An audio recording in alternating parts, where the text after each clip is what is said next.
The National Football League is a big stakeholder on the question of how they themselves can improve their players' safety without losing authenticity to the game. The NFL values keeping players safe and fans happy. If they keep a good reputation and the players safe, then there will be people for the fans to support. And the NFL wants fans. The NFL also values authenticity of football. This is because it is what draws the fans to the sport in the first place. Americans love football and they want to watch it played how they know it is. If the fans love watching it, then the NFL is doing a great job because they want fans. The underlying reason why they want fans is because they want money.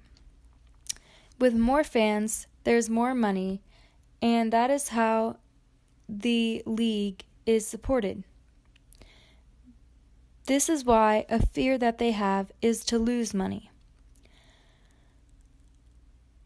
One claim that the NFL has is that this game is already safe.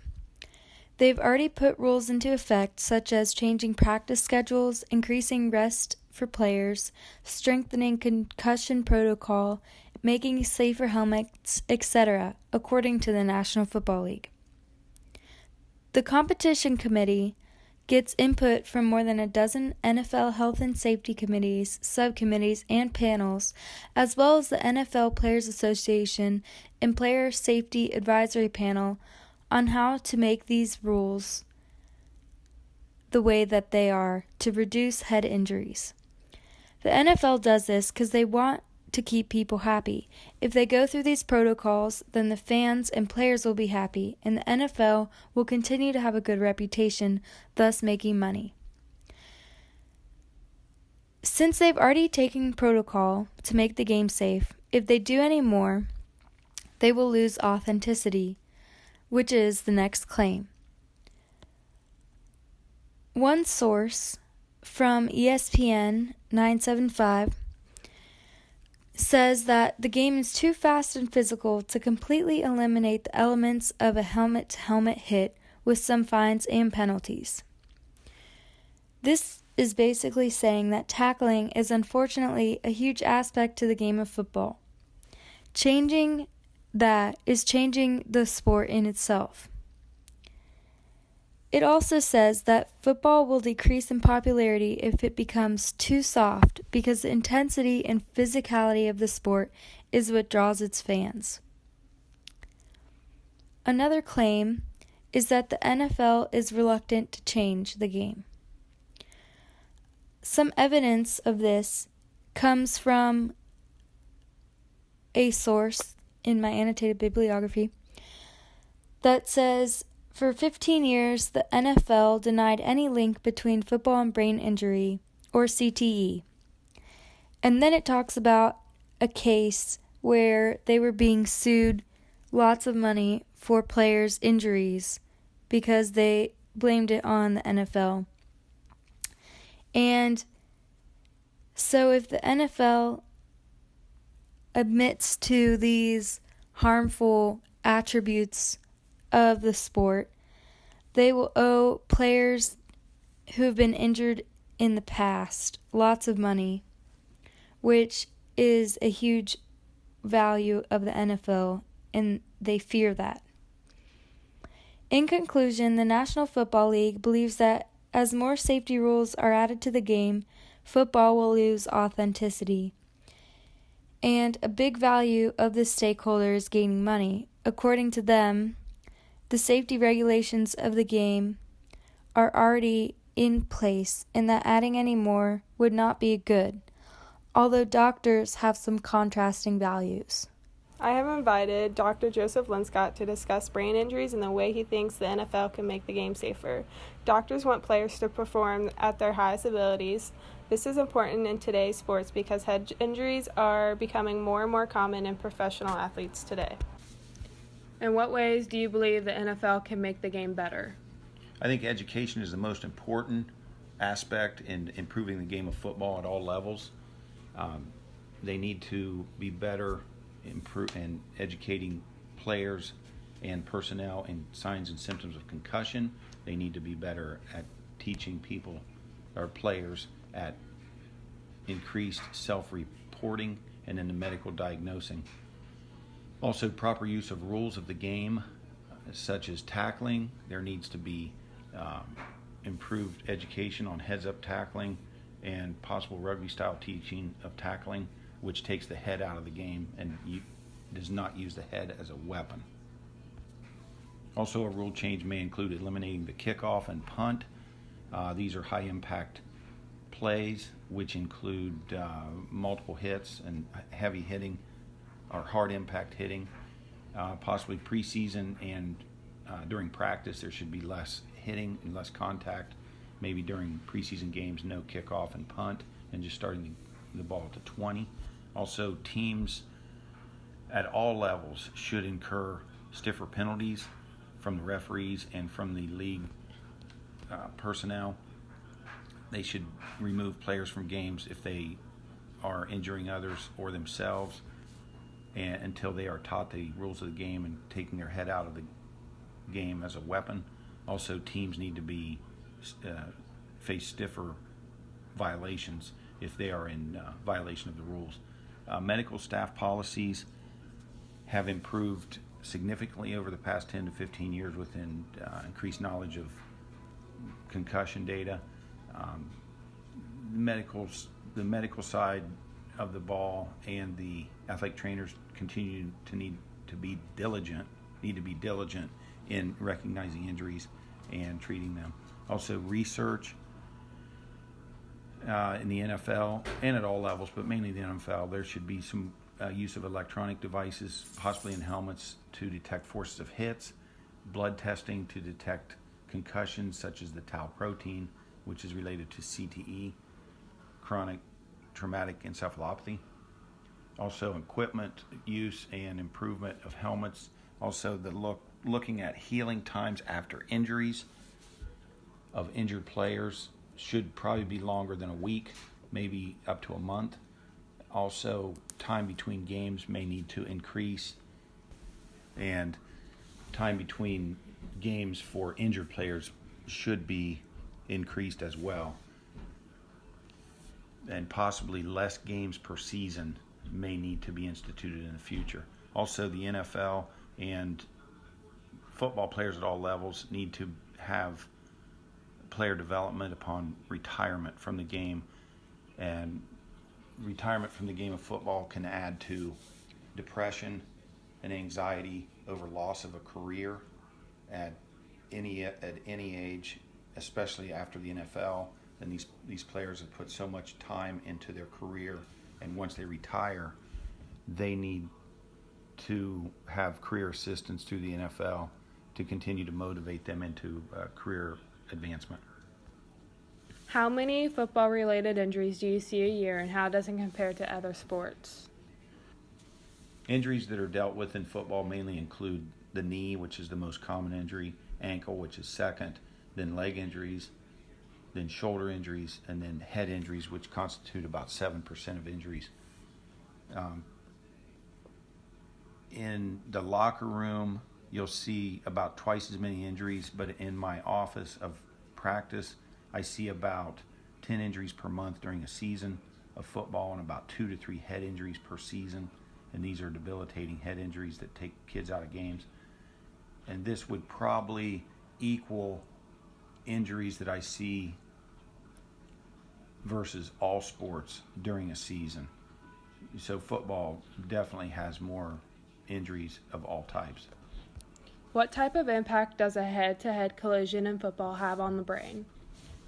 First of all, head-to-head contact can damage brain tissue, which would include microscopic and macroscopic tissue. Microscopic can lead to cell death, and then possibly the growth of the tau protein, which then has been seen with the CTE, or chronic traumatic encephalopathy. Long term, this can cause memory loss and depression and weakness and stroke-like effect. On a macroscopic level, you can have bleeding into the brain, stroke effect, and this can happen during contact.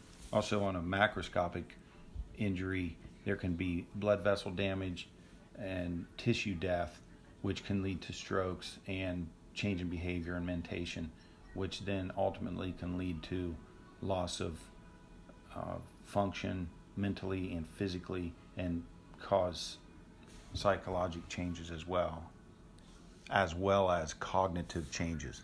Although Dr. Linscott is only a family practitioner, he is still a big fan of football. Doctors and fans both invest a lot of their time into this game. The previous stakeholder discussed, doctors are currently fighting for the change in health found in professional football players. Doctors are the ones who see the rough behind-the-scenes action when players have a bad head injury that may require the players to sit out of the games for a while. It is the fans, though, who are upset by the off time of their favorite players and often do not allow themselves to fully understand why. The fans of the NFL and its players are some of the most passionate people that one may come across. They invest their time and money into going to the games to watch and support their teams. With this passion comes a great deal of opinions regarding the future of this sport and the players, but one must keep in mind the health risks that these players must endure every day, and if anything needs to change about the sport to accommodate the players. A large majority of the fans want to see the game of football continue in the future, maintaining its authenticity and not changing or adding any more rules to the game. An article from a Sports Illustrated magazine written by Roger Goodell discusses how little the fans are interested in seeing any more changes to rules in the games, largely because of how long this game has persisted the way it has, and changing tradition is not something that is taken lightly. Also, fans care a great deal about the performance of the players, but perhaps forget that their performance is directly affected by their health. Fans of the NFL are, in fact, not turned off by the excessive violence that is quite often portrayed in these games. Despite the numerous attempts by the NFL to alleviate the players' concussions with more head injury tests and combating head-to-head hits through various regulations, the fans seem to pay no attention to these details. A specific game between the Pittsburgh Steelers and Cincinnati Bengals, the amount of viewership by the fans proves that although there were numerous repugnant headshots, no concerning comments were made by the fans. And according to Forbes journalist Alex Raymer, in September of 2016, Raymer noted that 96% of all deceased professional football players tested positive for CTE, the infamous degenerative brain disease. This statistic is concerning and should not be taken lightly. And although many steps are being taken by the NFL and by others to prevent this, the fans should make themselves aware of the dangers so that when a gruesome head hit is made, it is not ignored by anyone. And although the fan base of football are seemingly not directly affected by the dangers of football, some are. Some fans are also family to the players that become seriously injured in their professional football players. The stakeholder of families will discuss more heavily on how heartbreaking it is when one of their loved ones is hurt. In this episode, I will discuss families' perspective on the safety of football. Both fans and families obviously care for the players, just in different aspects. Fans follow their favorite players, some even considering themselves family to their favorite NFL team or player. Fans want players to be safe and play their best in order to win, but bridging the gap between full protection isn't something fans want to see, because then they lose what they consider the fun of the rough hitting and tackling. While fans care about the performance of their favorite players, families care about the safety of their family members in the sport which causes these stakeholders to clash. The families want most to keep their players safe while still keeping the NFL functioning so they can still enjoy the game. This stakeholder fears that the system will never change and professional football will be an endless cycle that eventually kills the players. The families love the game and what it has allowed for the players, but they are tired of carrying the burden once the game ends for them. The first source is from CNN Wire. This article is about a new discovery in the world of CTE. Retired professional football player Fred McNeil was the first man to be diagnosed with CTE while alive. Before him, people were only diagnosed after their death during autopsy. McNeil's family noticed after his football career he started acting very different. He and his wife and 2 sons all said that he had symptoms similar to Alzheimer's. He suffered memory loss, angry mood swings, and even suicidal thoughts and behavior. This change in character pushed McNeil's family away. They claimed he spiraled out of control, causing financial issues and even pushing his wife into a rough divorce. The family never thought of the brain damage football could have caused during the time of McNeil's drastic change. CTE can be caused by concussions that inflict symptoms or no symptoms at all, which makes it very difficult to catch. If McNeil never suffered such rough hits to the head during his professional career, he and his family would not have suffered such drastic changes to their lives. His family lost a loved one long before his death to CTE. The family claims that the NFL is at fault for taking McNeil and causing he and his family's distress. The McNeils are one specific example of the families who suffer from the side effects of professional football, which shows why football safety needs to be discussed. This source gives direct insight to the stakeholder of families and allows those outside this stakeholder an attempt to feel what the families have been through. Another source discusses how the NFL exploited past players and how CTE has affected these players. Nathan Finno, writer for the Washington Post, wrote an article about the misleading advertisements by the NFL. One commercial claimed that the NFL has never been safer while using the likeliness of past players. These players ironically all died due to the dangers of football. One of these icons is Ollie Matson. Matson is a highly decorated player who suffered from what they assumed was CTE for over 25 years, which ultimately led to his death. Matson's family joined many other families in a lawsuit against the NFL for allowing players to be injured too seriously. Over 1/3 of former professional players have joined the litigation to sue the NFL in hopes of forcing the rules of football to change in order to protect its players. Matson's nephew says in the article, "I take offense at people who don't try to consider all the safety that the NFL can put into the game. I'll never forget what football did to my uncle." This quote shows how passionate this stakeholder is about safety and justice for those who have lost their lives to the career and company that exploited them. These 2 families joined over 4,500 players and families to sue the NFL for causing serious injuries, which resulted from past head trauma. The Matson family is still thankful for the NFL and all it has given to them by letting them live out their dream, yet this does not outweigh the aftermath of serious trauma and ultimate death of the players suffering from CTE. This stakeholder's priority focused on showing fans and others affiliated with the NFL the dangers players face and that the action of the game might be fun to viewers, but to the families it causes major heartache and damage. The connection between families and players or coaches is obvious. Both want safety in the game. Players and coaches differ from this stakeholder because they still want to maintain the function of the game, but players and coaches have an active role in controlling the amount of brain injuries suffered. Players. I can remember many of my aunties, uncles, and cousins cheering my name while I played Little League football. My auntie screaming, "You better not hurt my baby," and my uncle yelling, "You better run him over." The contrast will leave you pondering, how, why, what? Anybody that has ever played an adequate amount of football knows what comes with participating in this sport. They are the most affected out of every stakeholder involved with football safety. Whether it is former NFL players or current NFL players, they have something to say about this. This group has had to think about their safety while playing football at its highest level. With concussions and safety in the NFL being such a forefront topic the last couple of years, it is something that players have a say in. As more research has been conducted, former NFL players have started to get checked out and have come to a better understanding about their brain and the impact of an NFL career. Current NFL players are being more aware and are playing accordingly. Many former NFL players believe football shouldn't even be played anymore since so many have died and are still suffering from their playing days. Starting off with one of the more notable names like Mike Webster and also including Ken Stabler, Tyler Sash, Frank Gifford, and many more. Complications from playing in the NFL and getting hit repeatedly has contributed to the death of these players. According to Brett Favre, a former NFL quarterback, he says, "I'm not going to force him to play, but I'm not going to discourage him," referring to his grandson and his choice to play football.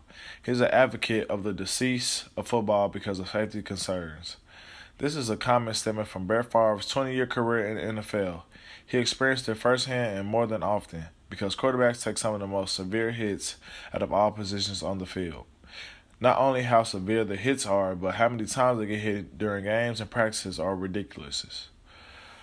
Only in the last 10 years, the NFL has begun to crack down on player safety and implementing proper rules, especially the way that the NFL handles concussions now. They have established a protocol that players have to follow if they get hit unconscious in the game, having to pass a series of tests that will decide if they're eligible to be put back in the game or be called out for at least the remainder of that game. Until the last or late 2000s, many players play with concussions because of not having the right diagnosis or attentive monitoring. The NFL has become safer over the years, but at the end of the day, many former NFL players believe the only way to fix safety is to stop football altogether. This directly relates to the current NFL players because they have to be actively involved with all of the criticism and talked about safety. USA Today Sports surveyed 108 players and asked 3 separate great questions. What is the most important issue facing the league? Do you feel NFL owners respect or disrespect players? And do you approve, disapprove, or have no opinion on Goodell's job performance? Majority of players label safety as the most important issue in the league as of now. Jacksonville Jaguars defensive end Calais Campbell stated, trying to figure out more about CTE and making sure that we try to adjust the system and the way you play so we can protect ourselves. This is one of the ways that the NFL can continue to enhance player safety without losing its identity. To be more knowledgeable about a deadly disease that has commonly been known to kill and degenerate NFL players over the years. It will lead to new strategies that can help players play longer and be in good shape after they retire. More and more players are becoming aware or are working side by side with league officials to make changes. To contrast, many NFL players that are known as old school or old fashioned don't want any more safety rules put into the game. They feel as if there are already too many rules and it is making the league weak. One player said that the game is getting too soft, also stating, "We signed up to play football, not to avoid contact." They believe the authenticity will take a hit and the NFL won't be the same anymore. The game will supposedly lose what brought it to the center stage of America: toughness. Differentiating views can be a result of many things, but one thing they all have in common is that they all love the game of football. Former and current NFL players are adamant about how they regard player safety and how it will affect the authenticity of football. Their opinions matter. Not only do their opinions matter, but our opinions matter. And what we have to say as a group matters. And in the next part of our podcast, we will now discuss how we feel about our question: how can the NFL improve its player safety without losing its authenticity? So, for our final episode, we came to the conclusion that the NFL should be regulated to ensure more safety, but ending professional football altogether is really not necessary. Throughout the making of this podcast, we kept an open mind when researching different stakeholders involved with football and more specifically the NFL. But through our research, we gained more and more insight and made our main idea to explain the horrors and traumatic effects that hard hits to the head have on these players over a long time period. We have chosen to argue that professional football should be safer, but definitely not stopped altogether. The players should be more educated on the health effects this sport has on their bodies over time, starting in the lower leagues like high school and stopping in the Pee Wee leagues so that children will still develop brains and bodies. There should be a mandatory class for newly drafted players that discusses concussions in fine detail so a player knows what to look for if they've experienced a hard hit. We've come to this conclusion because of the NFL Football Operations article, which discusses the additions to rules which they've already added, such as changing practice schedules and adding more concussion protocols. The NFL should also be held responsible for making the dangers of this sport known to all and not just the players. The fans and families should be aware of what they are witnessing during the games. If the fans are aware of when a player makes a gruesome hit, they should hopefully want to ensure that the player is okay and not just sweep it under the rug like most want to do so in order for the players to keep playing. Also, a specific advertisement produced by the NFL, which Cameron mentioned in her episode, had tried to claim that the game of football had never been safer, but used actors to act as past players who, ironically, had all died from traumatic brain injuries, such as Ollie Madsen. Doctors also need to be held more accountable for their evaluations and ensure there is complete honesty so that there is no covering up to allow a player back on the field, even if one has obtained a concussion. This is negligence on the doctor's part and puts the players at great health risk, especially for those who have had head/brain injuries. Perhaps a concussion limit should be set in place so that if a player has gotten over a certain amount of concussions while playing in the NFL, the player must take a certain amount of time off. Another alternative is to fine those players who tackle with their heads, because that is putting not only themselves at risk but the other players. There is a difference between effective tackling and aggression. Thank you for listening to our podcast.